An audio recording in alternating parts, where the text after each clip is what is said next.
but here I am taking your interview. I wanted to become a teacher actually while Okay. in childhood. Women leaders you talked about. Do you have any favorite role model in your mind? I'll say it's my mother. Oh, okay. As I mentioned to you earlier, right? Like I've always wanted to be a teacher, like when I was a Yes. kid. Today we have Shavi Goyal with us, and she secured a brilliant 99.54 percentile in CAT and got calls from the Holy Trinity, that is ABC, IIM ABC, also from Lucknow and Indore. Yep. And Kozhikode is yet to come, and I think it will come. So, Shavi, tell me about your sectional percentiles. Okay. So in verbal VARC, I had 99.5 percentile. In LRDI, I had 94 point something, and in quants, I had 99.08 percentile, giving me an overall score of 99.54. That's really great. So, and you have cleared all the sectional percentiles, obviously. Yeah. Cool. So, tell me about your graduation, the stream. Where did you graduate, your college? Yes. So I'm an economics graduate from Shri Ram College of Commerce, Delhi University.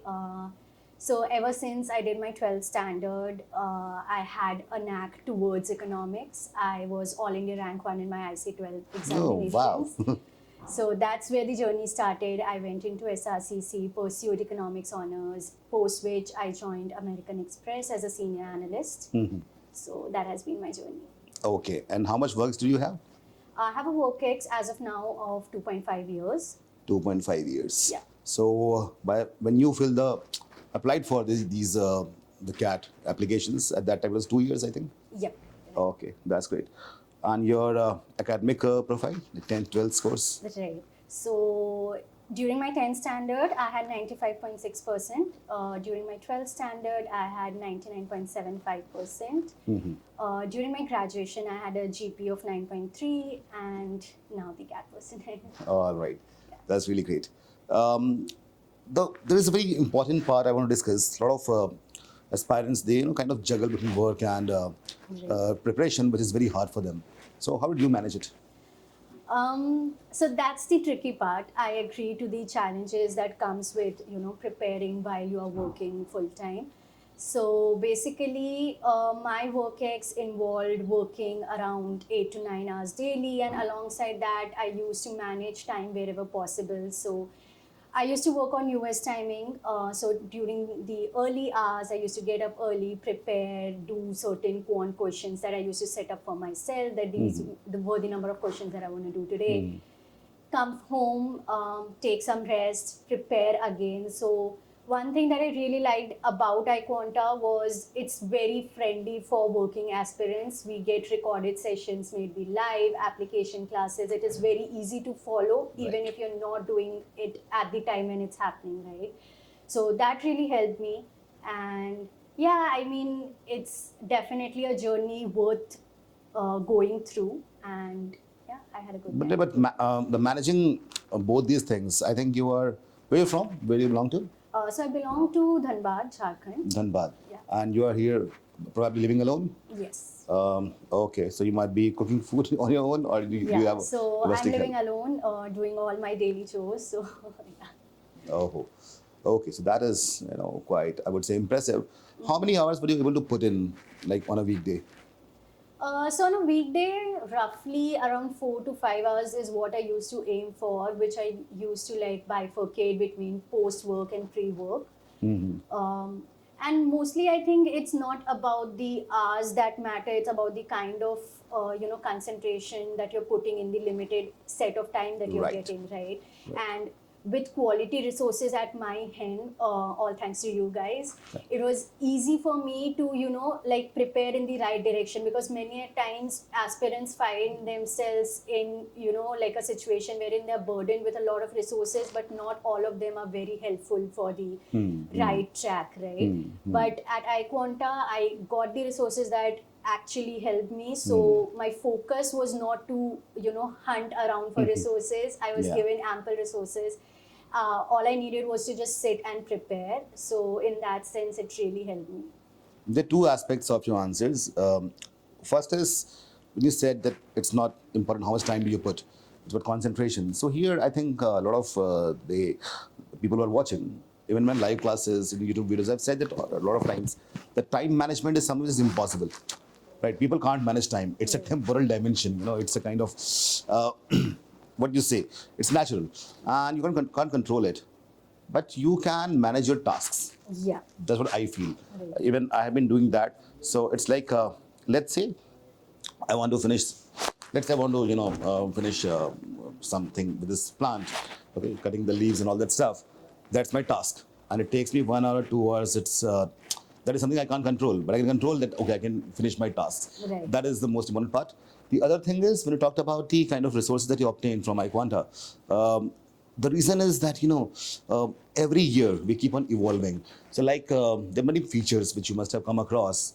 Probably I don't think that engineers VARC was important for you.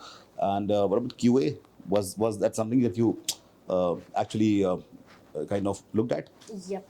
So I like to mention a few resources that were very helpful to me. So coming from like a non-engineering background, the non-engineering module for quants that was there was very well thought through. Even if there is a concept that I need to learn basics of, I could reach out there. Secondly, I really found the LRDI Inception series to Yeah. be really helpful for LRDI. Most importantly, because it covered a wide array of topics, and it was, a game changer for me, because it used to like jog my brain as to how do you think about a problem when faced through. So that was something that was really helpful. And also the dual pedagogy that we have at iQuanta, wherein the application classes kind of make you solve things on your own, which Exactly. you register more, and there is a high recall value for that. Right. It's kind of like students. Normally, what happens? They go to coaching and they study things. They come back, and sometimes they're not motivated or maybe not determined to Right. start practicing, or maybe get deviated. But application class is something in which it's a part of pedagogy itself that people would be practicing. So Exactly. yeah, that actually works. A lot of people told me that. Now coming to your, how do you feel like doing an MBA? What exactly happens in childhood, maybe in the job? What exactly happened? So while I was working at my current organization, I realized that I enjoy solving problems, like providing strategic solution to problems is something that I enjoy, and I didn't want to conform myself to the industry that I'm currently in. Okay. So I thought that consulting in general would be a good fit for me, wherein I'll be able to approach different industries, solve problems of not just any particular one, but also cater to different industries, different landscapes, right? And that's where the idea of MBA kicked in, because I wanted to upskill myself before going and approaching that role. And that is what my why MBA is. Basically, I want to upskill and make myself better fit so that I can solve business problems in the corporate landscape. Great. And so it's basically happened after the job. Right. Anything in childhood that was kind of okay? What do you plan to become in childhood? Everybody has aspirations. Like I want to become a scientist, but here I am taking your interview. I want to become a teacher actually while Okay. in childhood, so I Okay. enjoy teaching. What I used to do actually for myself, funnily enough, during my childhood days is whatever my teacher used to teach me in school, as a way of studying, I used to teach it to myself. So Wow. that is something that I used Teaching to yourself. How did it come through? The mirror or whatever? What was that? So basically, I used to like have a blackboard at my home wherein I used to teach myself. I used to write down, and I used to pretend that I'm teaching a bunch of people, but it was basically for myself. It kind of helped me, grasp concepts better. Do you still do it? Not now, but yeah, I used to do it. And while preparing for CAT? No. Not really, yeah. Okay. Does that help? It really did help me. Okay, those who are watching, just try it out. And if it helps you, just tell me in the comments. Okay, I just want to, because this is something I have not, I haven't heard about it. And they were, when I was a child, there was some kind of TV soaps, and they show the people are talking to themselves, and they were like, okay, some spirit from them, from the body comes out, and they talk to the spirit. So I was like, okay, this doesn't happen with me.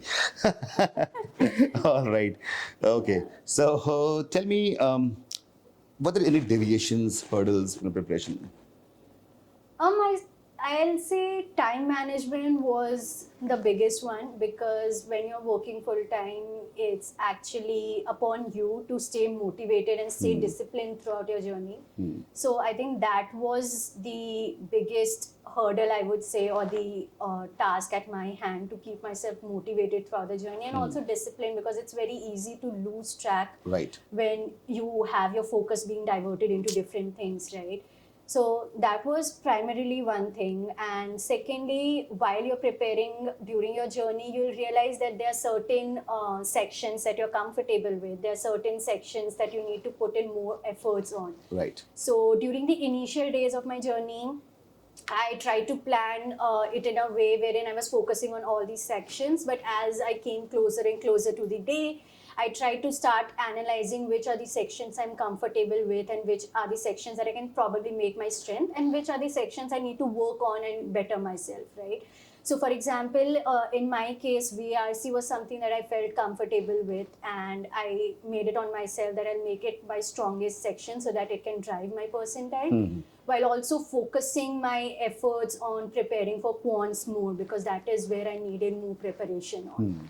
So, I think that's where the challenge lies, right? Because you have to internalize the strategy and planning for yourself, because no one out there can know your strengths and weakness like you do. Exactly. So, I mean, I think those are the two main aspects: time management and realizing what needs to be done for your particular profile or what your particular case. All right. A lot of people have told me that they get deviated or maybe distracted by social media. It's like out there everywhere. So was it a problem for you as well? See, there are two aspects to it, right? Like social media, since you have everything at your disposal, Yeah. it can also be a very contributing factor to your success, because even if, let's say, I have a problem and at very niche topic, I can always Google it, or I can always search it on any social media platform, maybe YouTube, maybe Instagram, and I'll find resources, I'll find solutions for it. So definitely I have used social media to, I mean, connect with the peer community at iQuanta. We used to share doubts with each other. We used to resolve each other's doubts. So that in itself has, I mean, I'll say, promoted my success rather than hindering it. So, I mean, it's the right use of social media that's there. And I think a little break is always necessary while preparing. So, Right. if you're using that time judiciously and you're taking a small few minutes break and social media, that's always good, I'll say. It helps you That- refresh your memory. Yeah, that reminds me of a quotation by Albert Einstein. Like he, predicted way back. He was in 1920s that science is a good servant but a bad master. Right. So basically, you kind of know that, and you have used it to your benefit. That's a great thing, actually. So this here, what the people who are watching this right now, they must realize that again, that you should make the social media something as a contributing factor, as a kind of probably earlier it was encyclopedia, now it is internet. Everywhere, Google is everywhere. So I think people should be kind of try to, but can everybody do that? All people can do that, what you did? Or what is it like? Because people tell me that they want to do this, they want to be great percentiles in CAT, but somehow they don't do it, and somehow they tell me that they get distracted by social media. And you said that you know how to do that. So what is it like? Like, what is the contributing factor in your mind inside you? What is happening? I think it's a conscious effort and a discipline on a regular basis that you'll have to put it into, right? Because with all of the resources being available, actually it's very easy to get distracted.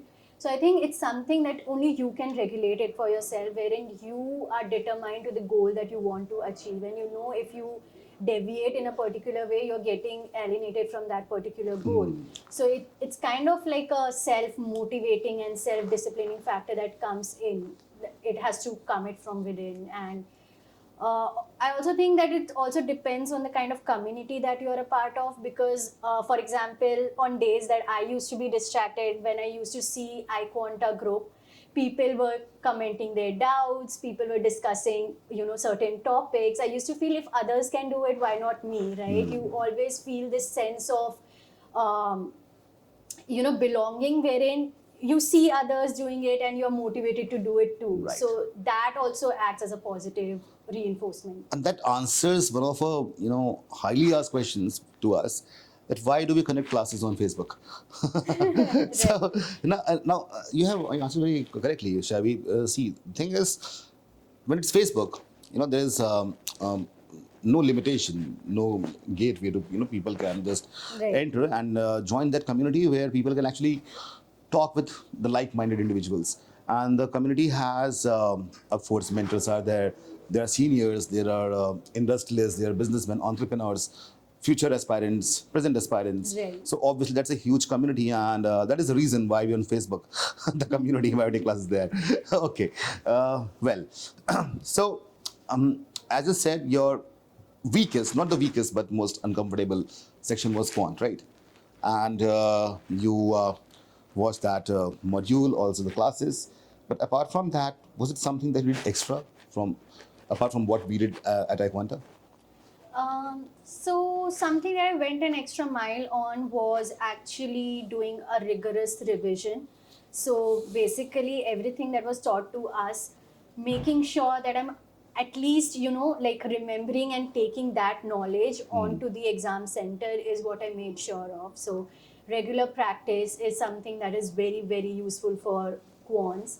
And I was blessed to have the doubt solving service that we have here. Right. It actually helped me clarify each and every doubt. At times it happens that whenever a solution is provided to you, maybe you're not able to understand that your solution, or maybe you have a different idea in your mind that I'm approaching this problem in this way. Why not this way, right? And I think many a times this gets unnoticed, this gets unanswered in, I'll say, other scenarios. But I was lucky enough to be part of iQuanta, wherein I was able to, give in my solution that this is how I was thinking of solving this problem. Why is it not the right way?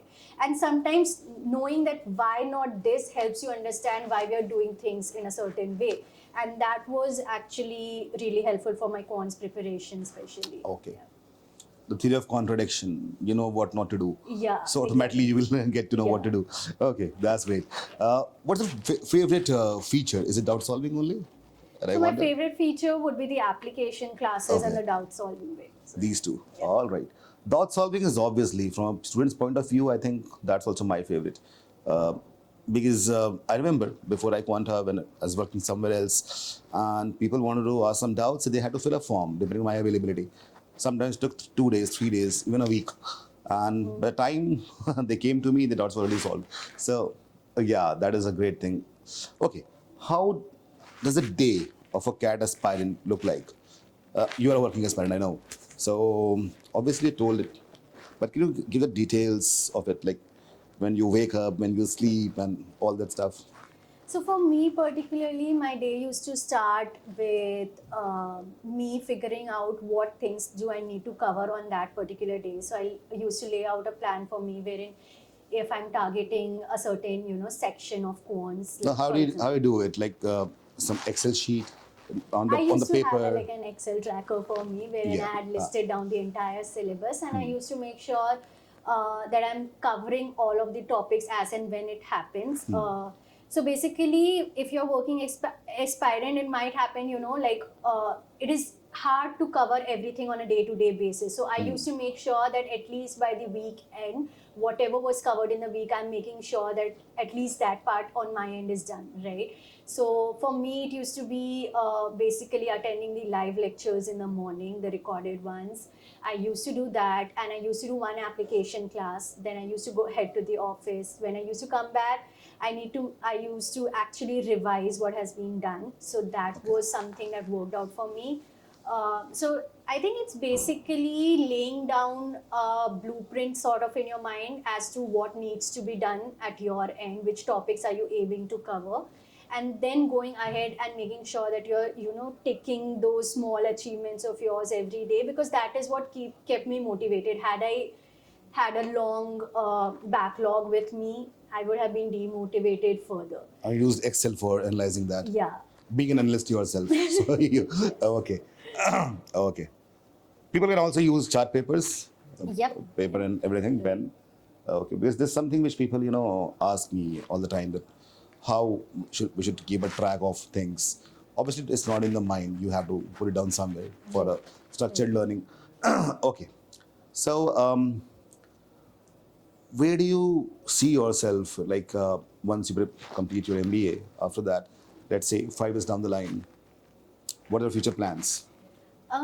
So to say it from like a very high level view, I want to picture myself as like a strategic leader in a good corporate company wherein I am leading the organization in some form or the other. And yeah, I mean, I want people to believe that women in general can be Oh, good business leaders. So I aspire to see myself in the C-suite of a company. And if I want to break it down to, short-term goals, it would be to start off in my career as a consultant, wherein I'm actually making sure that I'm an empathetic leader and also, delivering real life impacts, solving business problems that actually drive impact. And yeah, I mean, that is what I'm looking okay. for. I did not, kind of think about this question, but now because it has come up, women leaders you talked about. Do you have any favorite role model in your mind? Um, I'll say it's my mother. Oh, okay. So basically, I've seen her doing a lot of things, juggling a lot of responsibilities while always being present for us. So I take it from her and, kind of get the learnings, get the, charisma, get the will to do things from her. Charisma. Oh, okay. um, yeah, it's. I think it's a good point to bring up, because whatever you say, somehow the gender representation, there's a lot of, I would say, divide in that, even Right. in corporate sector, be it anywhere. So, and this thing needs to be addressed with this interview that you have brought up on. Uh, do you have anything in mind, like you will be, once you will be a leader, and I think you will be one 5 years down the line. So, do you aspire, probably in your, maybe in 40s, in your mid age or 50s, that you want to help underprivileged women, something like that? Do you have that in mind?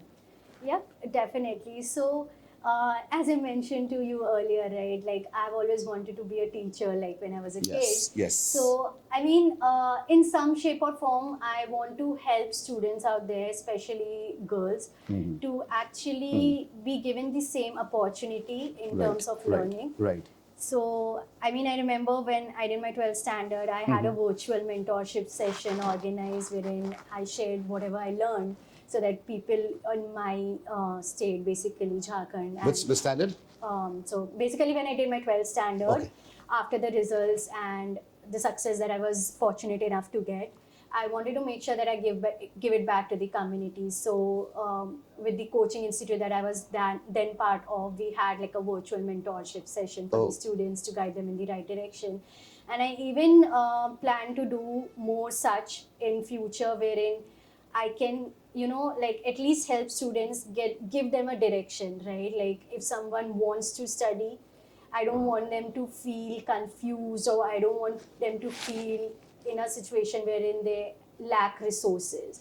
So whatever I can do at my end, I will definitely want to do that. So yeah. all right. Being a teacher. Your mother is a teacher, No, she's a homemaker. and your dad, My dad is a businessman. businessman.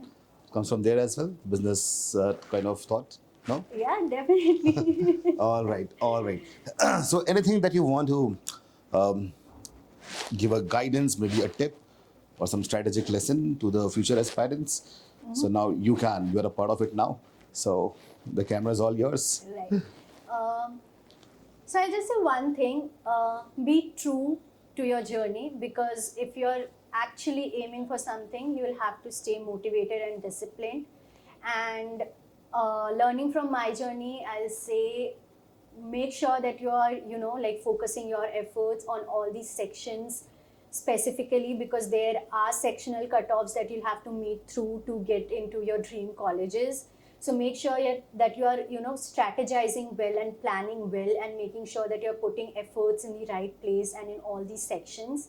and create a plan or a strategy that suits for yourself. So make it a tailored plan according to you. If there is certain section that you're comfortable with, make it your strength, and all the weaknesses that you recognize for yourself, make sure that you kind of work on it so that you get better at it, and make sure that it works out for you, right? So for, if I have to sum it up, I'll say create a good plan for yourself, put in the effort, put in the efforts, take use of the resources that are available at your hand.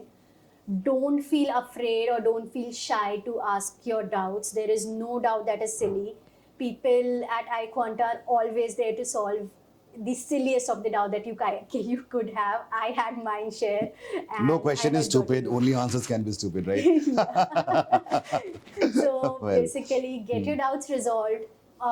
Reach out to people. I feel that is a very big part of MBA and also the preparation journey. It's basically reaching out, making sure that you get your thoughts heard. You seek people's opinion. You seek mentorship. So I mean, these would be my fair share of advice. So, yeah. and trust the process, obviously. Yes. So here it was, I'm really happy, and really proud at the same time.